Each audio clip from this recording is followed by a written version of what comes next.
હાલના સમયમાં તાપમાનનો પારો નીચે જતાં ગરમીમાંથી લોકોએ આંશિક રાહત મેળવી છે। આગામી સમયમાં હજુ પણ આ તાપમાનનો પારો નીચો રહેશે, પરંતુ જ્યારે વાત કરવામાં આવે તો મે મહિનાની શરૂઆતમાં 1 થી 2 ડિગ્રી જેટલું તાપમાન ઊંચું જાય તેવી સંભાવનાઓ હાલ વ્યક્ત કરવામાં આવી રહી છે। હાલ ખેડૂતો માટે એક મહત્વના સમાચાર કહી શકાય કે માવઠાની આગામી દિવસોમાં કોઈપણ પ્રકારની આગાહી નથી અને તેના લીધે હવે ખેડૂતો કોઈપણ પ્રકારની ચિંતા કરવાની પણ જરૂર નથી। ખાસ કરીને માવઠાની આગાહીને પગલે ખેડૂતોમાં ચિંતાનું મોજું ફરી વળતું હોય છે અને પોતાના પાકને નષ્ટ થતો બચાવવા માટે અનેક પ્રયત્નો પણ હાથ ધરાતા હોય છે। ત્યારે આગામી દિવસોમાં કોઈપણ પ્રકારની માવઠાની આગાહી નથી, જ્યારે સાયક્લોન સિસ્ટમ એક્ટિવ થઈ હોવાથી થોડો પવનની ઝડપ વધારે રહેશે, પરંતુ હાલ તાપમાનમાં ઘટાડો નોંધાયો હોવાથી લોકોએ પણ ગરમીમાંથી રાહત મેળવી છે।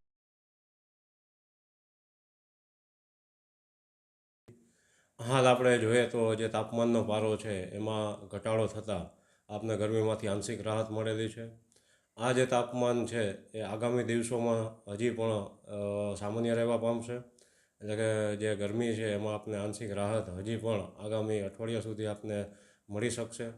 ત્યારબાદ જે તાપમાનનો પારો છે એ ઊંચો જશે 1 થી 2 ડિગ્રી અને આપને મે મહિનાની શરૂઆત થતાં જે તાપમાન છે એમાં વધારો થતાં ફરીથી ગરમીનો સામનો આપણે કરવો પડી શકશે। ને હાલ આકાશની પરિસ્થિતિ જોઈએ તો આગામી દિવસોમાં જે આકાશ છે એ મુખ્યત્વે આપને ચોખ્ખું જોવા મળી શકશે અને આગામી દિવસોમાં હાલ કમોસમી વરસાદની કોઈ પણ શક્યતાઓ દેખાઈ રહેલી નથી।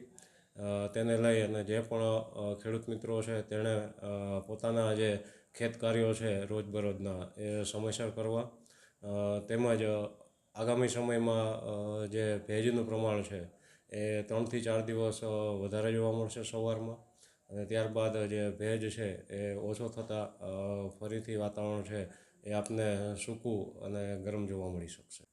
હાલ કોઈ અરબી સમુદ્રમાં વાવાઝોડાની શક્યતાઓ નહીવત જોવા મળેલી છે।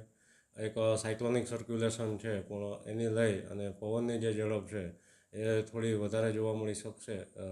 બાકી વરસાદની શક્યતાઓ છે એ આગામી 1 અઠવાડિયા સુધી કોઈ પણ જાતની શક્યતાઓ છે નહીં। આમ હવે આગામી સમયમાં કોઈપણ પ્રકારની માવઠાની શક્યતા ન હોવાથી ખેડૂતોએ કોઈપણ પ્રકારની ચિંતા કરવાની જરૂર નથી। આ સાથે બીજી વાત કરવામાં આવે તો જે અરબી સમુદ્રમાં સાયક્લોન સિસ્ટમ છે તે એક્ટિવ થઈ છે અને તેના લીધે પવનની ઝડપ થોડીક વધારે જોવા મળી શકે તેમ છે, પરંતુ એના સિવાય કોઈપણ પ્રકારના વાતાવરણમાં ફેરફારો જોવા નહીં મળે અને ખાસ કરીને કોઈપણ પ્રકારનું માવઠાની આગાહી ન હોવાને લીધે ખેડૂતોમાં પણ હવે ખુશી જોવા મળી રહી છે।